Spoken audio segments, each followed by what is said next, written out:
As of right now, all decisions go through me. There's some bad cops among us. I'm just doing this to prove my innocence. You are not in control! I'm surrounded by a room of people who want to kill him. I wonder why that is. 3 words to sum it up: framed, focused, relentless. I'll break it down, uncover sharp flick facts, and tell you if a negotiator is worth your time. Watch elite hostage negotiator Danny Roman, a Chicago cop hunted and betrayed by the very system he serves. I had a dog like that, a poodle. She didn't bark though, she pissed on the floor. When persuasion fails to convince a hostage taker to surrender, he volunteers himself as an extra hostage. Real slow. This ain't about me or you, but I'm gonna take you out just the same. And he draws the suspect into a spot where they can be subdued using minimal force instead of full-scale assault. Roman is middle-aged and newly married. While celebrating his latest successful negotiation, he is approached by fellow officer Nate Ronick, who warns him that large amounts of money are being siphoned from the Chicago Police Department's Disability Fund, on which Roman sits as a board member. Ronick claims to have an informant he knew from the police academy and once served alongside, but he refuses to reveal the name. Later that night, Roman is summoned by pager to meet Ronick again, only to discover him dead from multiple gunshot wounds. The situation worsens for Roman when the case is assigned to Internal Affairs Inspector Terrence Niebaum, whom Ronick had accused of involvement in the embezzlement. Compounding matters, the weapon used to kill Ronick turns out to be one of 3 firearms from a past case Roman handled. 2 were recovered, but the 3rd was never found. Evidence discovered in Roman's home suggests the stolen money was transferred to an offshore account, something Roman insists he knows nothing about. Facing serious criminal charges, suspended from duty, and shunned by colleagues and friends, including Ronick's widow, a furious Roman storms into Niebaum's office. In the chaos that follows, he takes Niebaum and several others hostage, including Niebaum's assistant Maggie, police commander Grant Frost, and small-time con artist Rudy Timmons. With the building evacuated and surrounded by police and FBI, Roman presents his demands: his badge, a departmental funeral if he dies, the identity of Ronick's informant and killer, and the presence of police Lieutenant Chris Sabian. Tell him I only want to talk to Chris Sabian.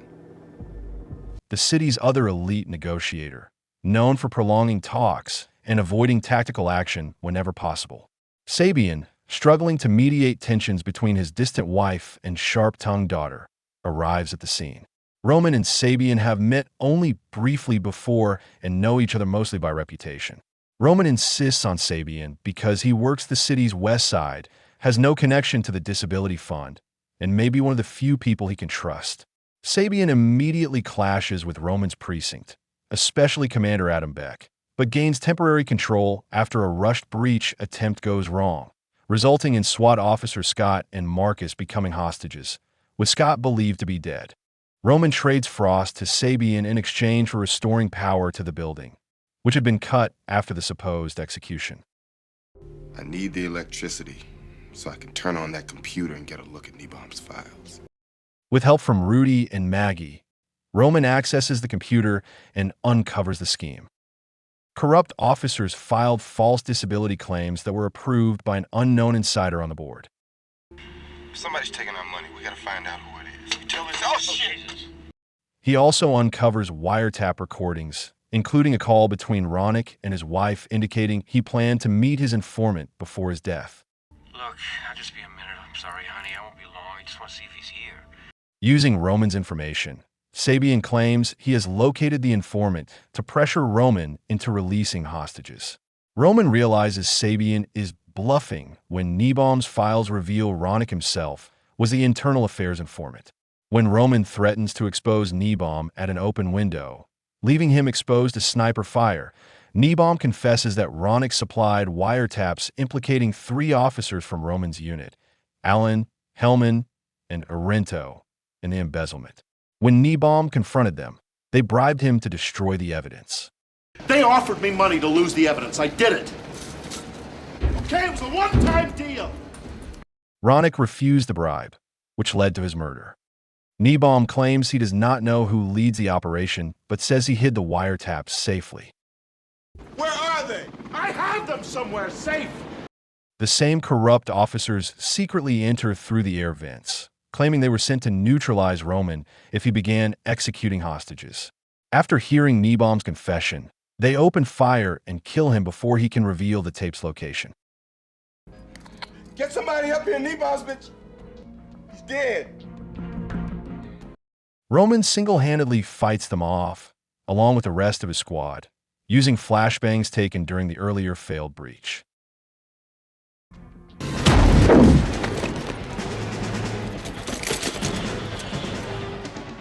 Convinced negotiations have failed, the FBI takes control of the operation, halts talks, removes Sabian from command, and orders a full assault.